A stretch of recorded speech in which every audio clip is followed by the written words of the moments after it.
Bonjour à tous et bonjour Hugo. Aujourd'hui, on est là pour parler d'un coureur exceptionnel, un coureur qui a fait une saison comme deuxième année professionnelle hors du commun. Aujourd'hui, on est là pour parler de Arnaud Delis. Bah oui, on va parler d'Arnaud. On va tout d'abord peut-être parler de son programme, de ce qu'il va faire cette saison 2024. Ils ont annoncé quelques courses qu'il allait faire début de saison. Je Oui, pense que c'est tu ça. les as. Oui, c'est ça. Il va commencer à la Vuelta de Mauricia et puis la Classica Almeria. Et puis il va enchaîner directement avec le Hut. Tu penses qu'il va faire quoi d'autre comme course? Bah déjà, il commence plus tard que l'année passée. Il commence 3 semaines, je pense, plus tard, et il ne fait pas tout ce qui est Bessèges, etc. Je pense qu'il va faire une après le Newsblatt. Je pense pas qu'il va enchaîner avec Kurn, mais par contre, je pense qu'il va aller faire une des courses d'ouverture des World Tour au niveau des courses à étapes. Moi, je pense que Paris-Nice lui convient bien.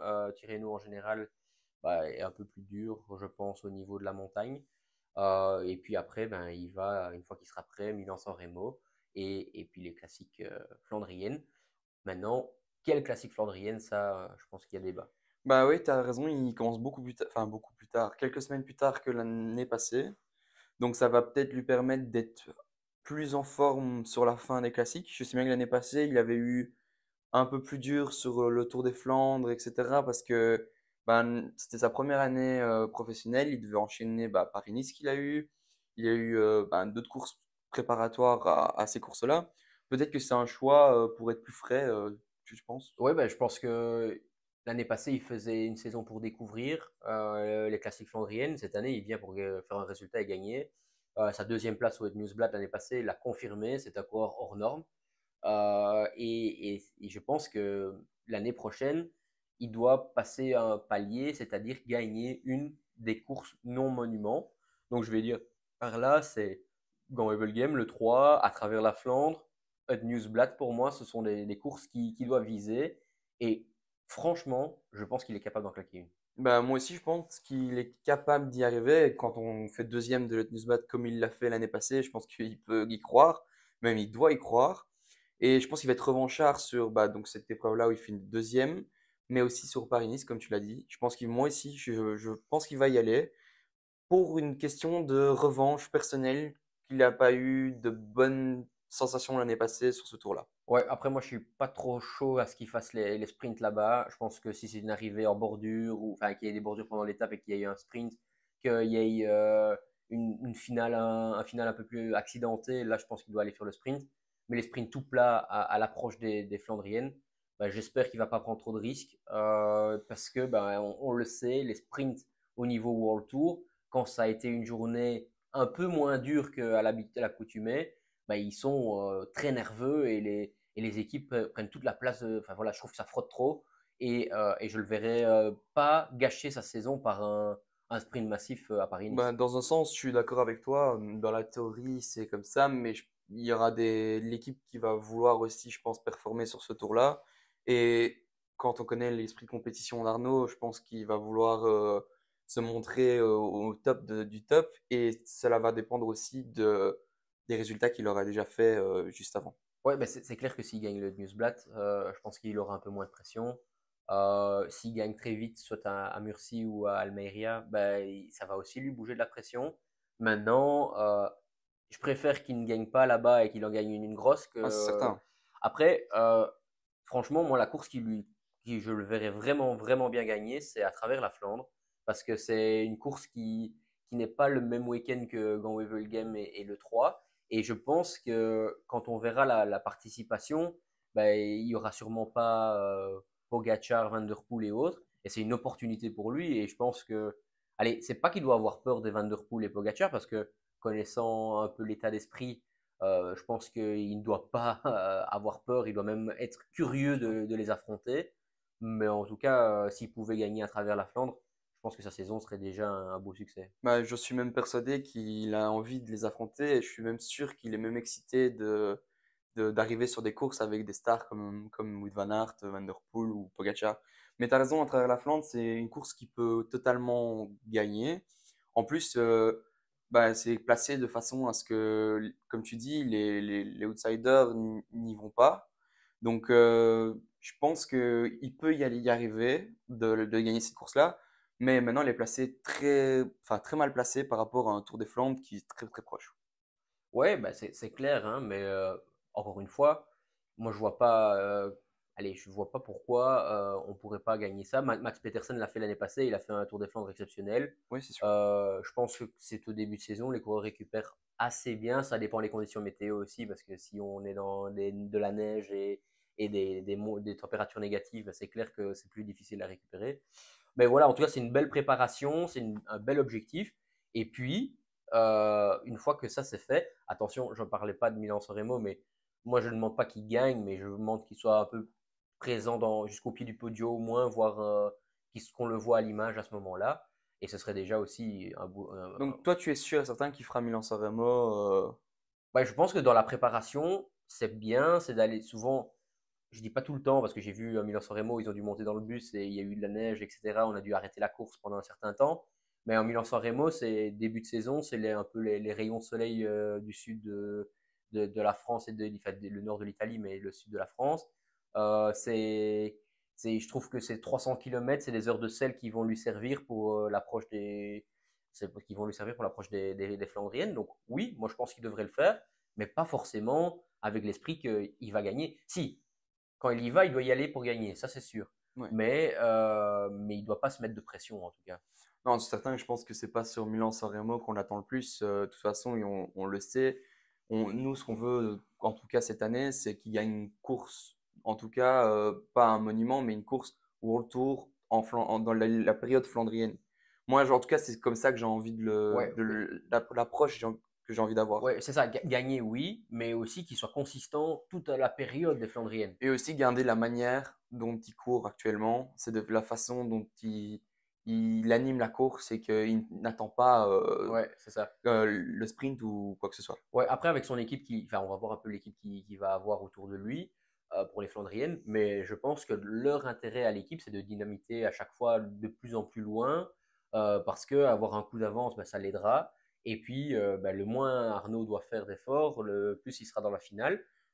Et puis, il aura aussi un relais, parce que s'il se retrouve dans la finale avec 5-6 coureurs, avec Florian Vermeer chez Arnaud Delis, bah, il aura toujours quelqu'un pour l'aider, ou laisser partir aussi, parce que s'il ne gagne pas à travers la Flandre, mais Florian Vermeersch l'a gagné et que lui fait cinquième parce qu'il a joué le rôle d'équipe, bah pour moi, c'est encore aussi beau Oui, oui, c'est que sûr. gagner. Non, c'est certain que pour moi, je suis totalement d'accord avec toi. Mais alors, qu'est-ce que tu vises pour lui dans les monuments flandriens? Donc, c'est-à-dire Tour des Flandres et Paris-Roubaix. Bah moi, quand il a commencé sa carrière il y a 2 ans, je pensais que le Tour des Flandres lui convenait moins bien que Paris-Roubaix. Mais plus on avance, plus je vois ses capacités de monter des bosses de 1 minute, 1 minute 30. Il est un des meilleurs du monde sur ces efforts-là, peu importe les pourcentages, on dirait. Et alors, ben, moi, je vois vraiment au Tour des Flandres, directement d'être dans le groupe des Mats Pedersen et Christophe Laporte. Et quand on voit, j'ai encore regardé le Newsblad aujourd'hui de l'année passée, ben, il est beaucoup plus fort que Laporte sur le mur de Gramont. Alors, c'est Newsblad, c'est pas le Tour des Flandres, mais je reste persuadé qu'il doit être avec les trois autres juste en dessous. Ouais, je pense qu'il va être plus ou moins au même niveau, peut-être pas au même niveau, mais dans l'approche vers le niveau de Pedersen. Ouais, Genre, je pense que c'est deux coureurs qui ont des similitudes très fortes. Peut-être l'un qui est un peu plus rouleur que l'autre, et donc que Pedersen soit plus rouleur que Arnaud Delis. Maintenant, je pense qu'ils ont des qualités plus ou moins semblables, et c'est pour ça que je parlais de Paris-Nice, qui pourrait peut-être aller chercher une bonne place, même s'il fait les sprints massifs ou que Milan-San Remo, moi personnellement, je ne suis pas sûr qu'il faut qu'il vise ce monument-là. ouais, voilà, c'est ça. C'est aller pour découvrir encore, parce que plus, c'est une course d'anciens. Les courses de 300 km, en général, c'est avec l'expérience et le temps qu'on peut être encore fort à la fin. Donc voilà, moi c'est comme ça. Mais maintenant, est-ce que tu penses qu'il a une chance de gagner le Tour des Flandres ou Paris-Roubaix? Bah, le Tour des Flandres, je pense que c'est quand même assez dur. C'est maintenant, quand on voit, enfin, je reviens souvent sur cette image-là, mais Pogacar qui monte le Quarmont, c'est quand même quelque chose qui est marquant. En tout cas, cette année, ça a été tellement marquant que j'ai du mal à voir quelqu'un d'autre que Pogacar ou Van Der Poel gagner au Tour des Flandres. Maintenant, pour Paris-Roubaix, Je pense qu'avec un peu de chance, malheureusement, la chance, faut qu'elle soit de ton côté. Quand on voit Van Aert cette année, et l'année avant et l'année encore avant, c'est difficile à se provoquer. Mais il peut clairement faire un John Degenkolb comme cette année, sauf que John Degenkolb tombe Ouais. malheureusement. Mais je le vois très bien arriver avec les autres, parce que lâcher Arnaud, à mon avis, ça doit être très dur sur le plat. Ouais, bah, sur les pavés, je pense que par rapport à Philipsen cette année, bah, il a rien à envier à Philipsen sur les pavés. Et je pense qu'il a toutes ses chances. Surtout que c'est une course d'anticipation, l'air de rien, Paris-Roubaix. Et s'il se retrouve devant, pourquoi pas. Pour le Tour des Flandres, s'il est dans un bon groupe, dans un bon jour, et que les conditions sont idéales, je pense qu'il peut encore gagner. Mais je pense que son ambition doit être viser un podium. Même chose sur Paris-Roubaix. Bah oui, je pense que de toute façon, c'est dans l'ADN des champions. Ils veulent participer à une course. Quand ils participent à une course, c'est pour essayer de gagner. Je pense que dans sa tête à lui, quand il va participer à ces courses-là, il va participer pour gagner. Maintenant, est-ce que dans les faits, ça va être comme ça? J'espère pour lui. En tout cas, moi, je suis tout cœur de son côté. Maintenant, j'ai une autre grosse question pour toi. Est-ce que tu penses qu'il va faire le Tour de France ou la Volta? Bah, très bonne question. Je ne sais pas comment le parcours de la Vuelta, enfin, le parcours de la Vuelta n'a pas encore été dévoilé. Le Tour de France, oui. Euh, c'est clair que l'auto maintenant n'a plus de sprinter sur le Tour de France attitré avec le départ de Caleb Ewan. Donc, je pense qu'ils vont aller mettre Arnaud sur le Tour. Moi, j'ai un peu peur que ce soit beaucoup de pression, beaucoup de nervosité dans les sprints. J'aurais préféré qu'ils commencent soit au Giro, soit à la Vuelta. Ils ont pris la décision de ne pas faire le Giro. Et puis après, c'est mal situé au niveau du calendrier Les classiques. avec les classiques. Maintenant, en faisant la Vuelta, bah, ça veut dire qu'il n'ira pas au Canada défendre son titre aussi. C'est des points UCI énormes pour l'équipe Lotto. Voilà, moi, je partirais sur la Vuelta en tant que nouveau coureur, ben, il y a moins de pression, il y a moins de stress dans les sprints. Et puis souvent, c'est des sprints aussi qui sont après des étapes un peu plus compliquées, un peu plus vallonnées. Ouais, moi, je le verrais plutôt à la Vuelta. Maintenant, de ce que je comprends, il ira sûrement au Tour. Et toi, qu'est-ce que tu penses qu'il devrait faire? Ben, moi, de ce que je comprends et de comment on aborde la chose, j'ai l'impression qu'il va être au Tour de France. On parle de pression médiatique, mais franchement, moi, je pense que la pression sur ce genre de rendez-vous, quand on sait la jeunesse du mec, je pense que même si, surtout s'il fait un beau début de saison, ben, la pression, il l'aura pas sur le Tour de France. Il y a d'autres coureurs qui seront là et qui vont avoir la pression. On parle de Remco Evenepoel, on parle de même Pogacar, c'est des coureurs qui seront là pour même Philipsen qui va défendre son titre de maillot vert. Et j'ai une autre question pour toi, c'est est-ce que Arnaud, s'il va au Tour, il y va pour seulement chasser les étapes, ou est-ce qu'il y va aussi avec derrière la tête de viser le maillot vert?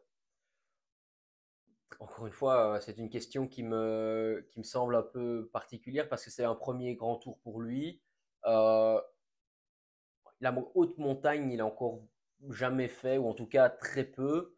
Euh, Moi, je pense qu'il ne devrait pas essayer la première année, même si c'est le profil idéal pour pouvoir faire le maillot vert, parce qu'il est là dans les étapes plates, il est là dans les étapes de semi-vallon, il peut, sur les arrivées en côte dure, bah, je pense qu'il ne devrait pas le faire et s'encombrer avec ça, et je pense que l'équipe ne le mettra pas la pression pour ça.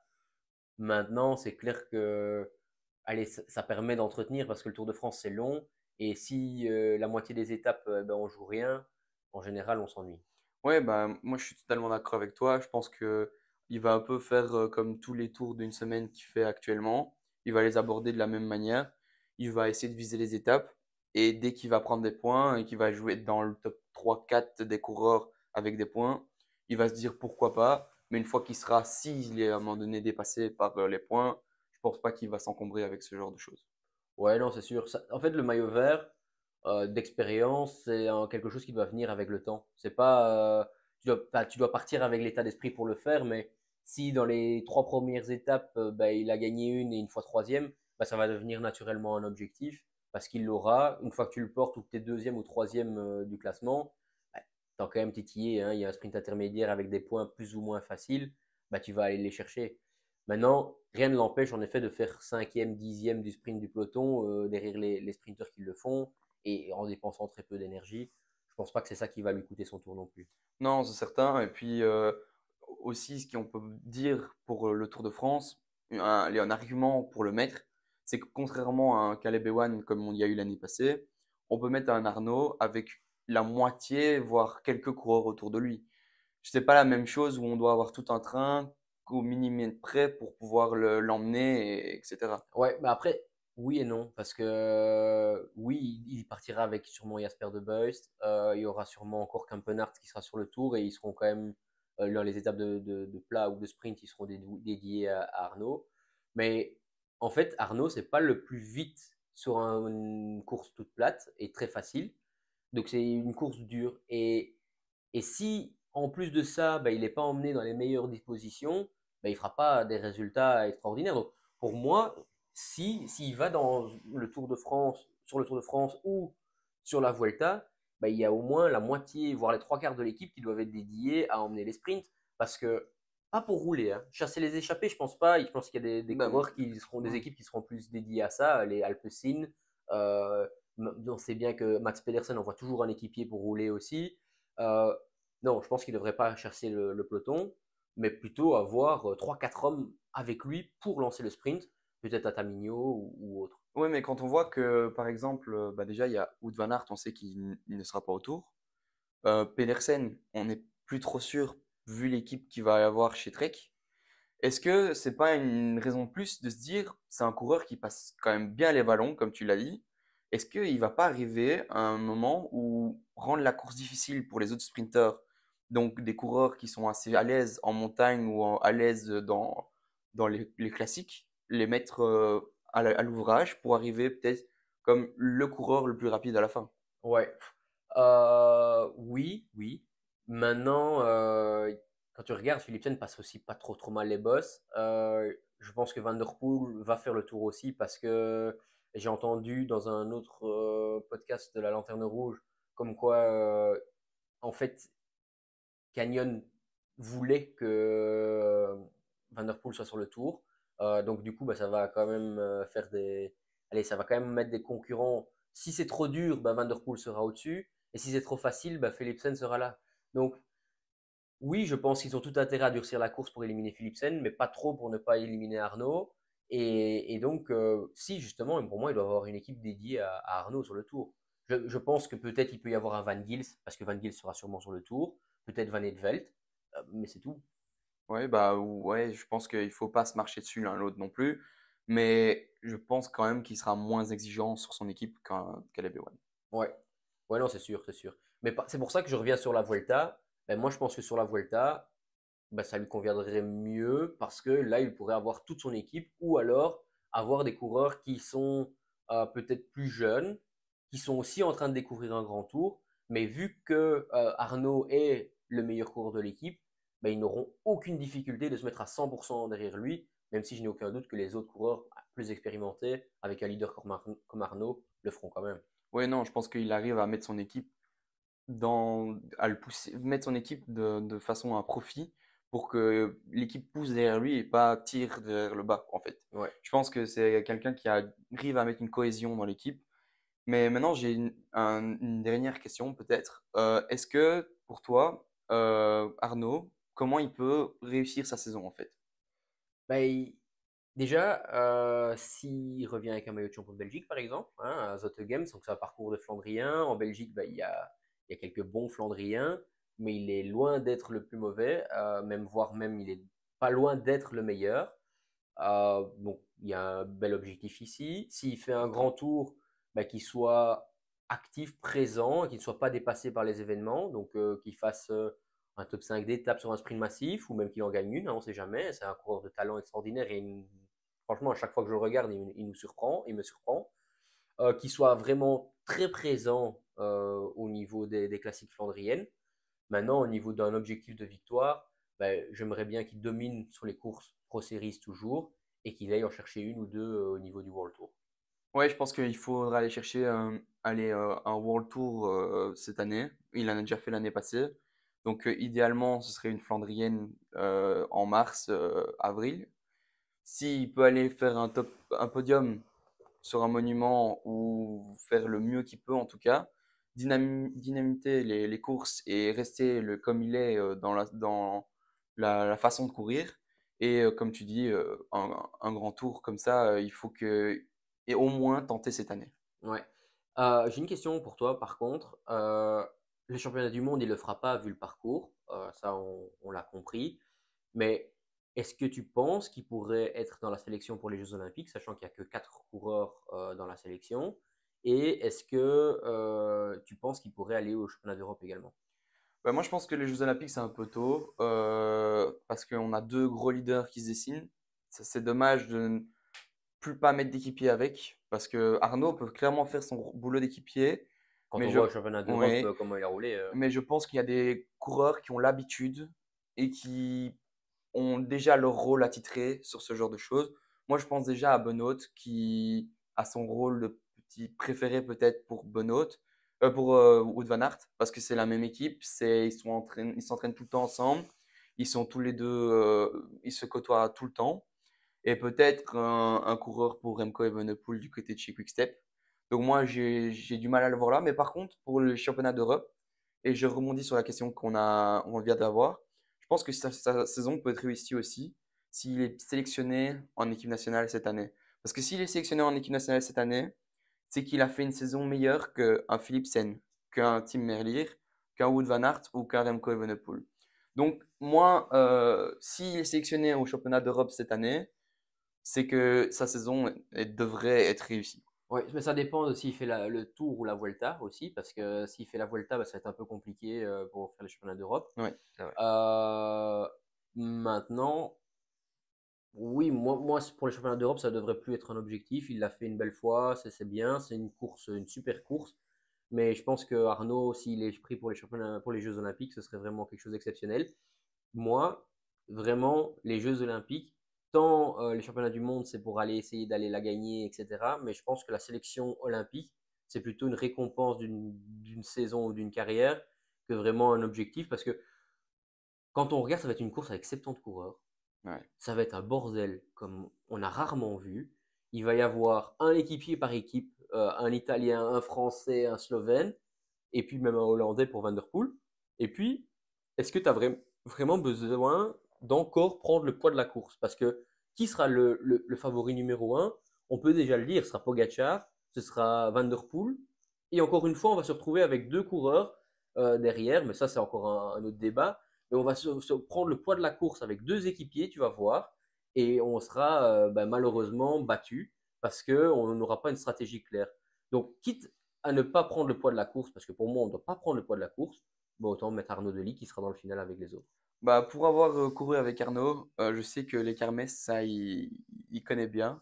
En Belgique, chez les jeunes, on a tellement eu de courses avec 70 coureurs que je pense, lui, c'est pas si lointain que ça pour lui. Donc, il a l'habitude de la vision de la course sur ce genre de choses. Donc, c'est vrai que moi, ça ne me surprendrait pas qu'on aborde la course avec un Arnaud Delis, un Remco Evenepoel et un Wout van Aert.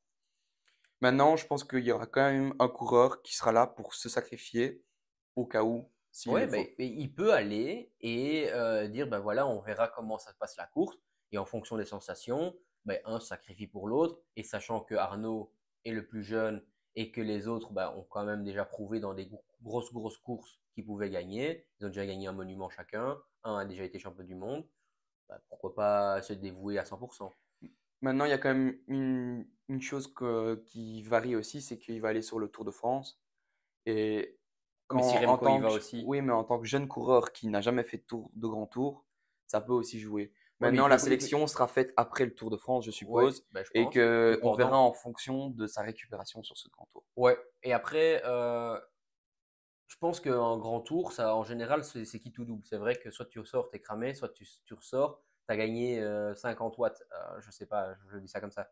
Mais à voir. Je pense que Van Toornout va faire sa sélection. Je pense qu'en effet, Benoît va y aller pour être équipier et peut-être Stuyven aussi. Et voilà, la chose est faite. Moi, j'ai peut-être une dernière question. Arnaud, c'est un excellent sprinter.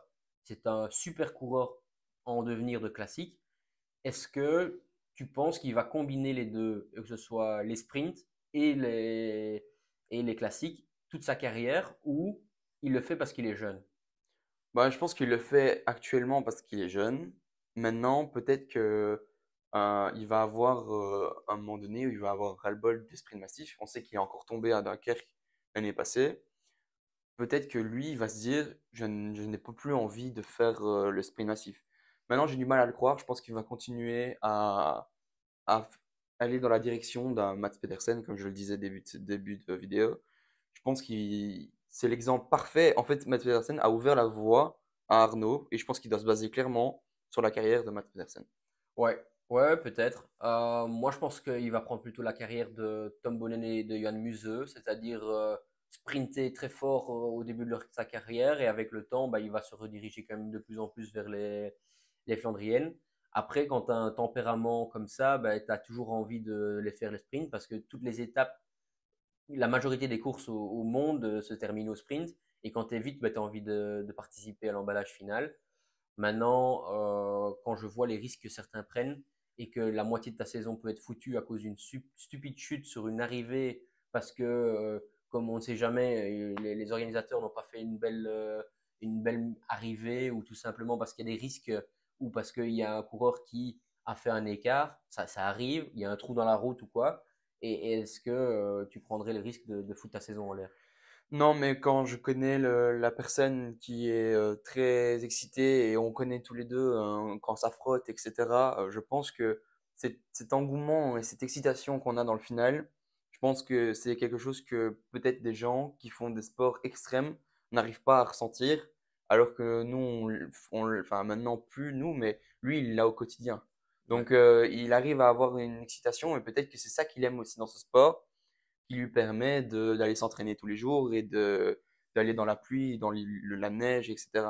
Donc moi, je pense que ça peut encore durer au moins quelques années et peut-être que sur la fin de ces années, il va faire comme le coureur de chez Education First, allez, danois, comment il Ah, Cornelissen. Kurt Nielsen et qui va à un moment donné en avoir marre et dire stop, quoi. Ouais. Toute dernière question pour moi, et c'est la question subsidiaire et qui n'a un peu moins à voir avec Arnaud, c'est est-ce que tu penses que l'année prochaine, donc 2025, Axel le rejoindra dans l'équipe des grands? Bah, pour Axel, je pense que ça serait vraiment cool, mais moi, je suis quasi sûr qu'il va y aller en tant que bon équipier et il va se dédier à 100% pour l'équipe. Bah oui, c'est vraiment, moi je le souhaite vraiment parce que quand je vois le travail qu'il abat déjà, parce qu'il court quasi que avec l'équipe des Pro Tour, Professionnel.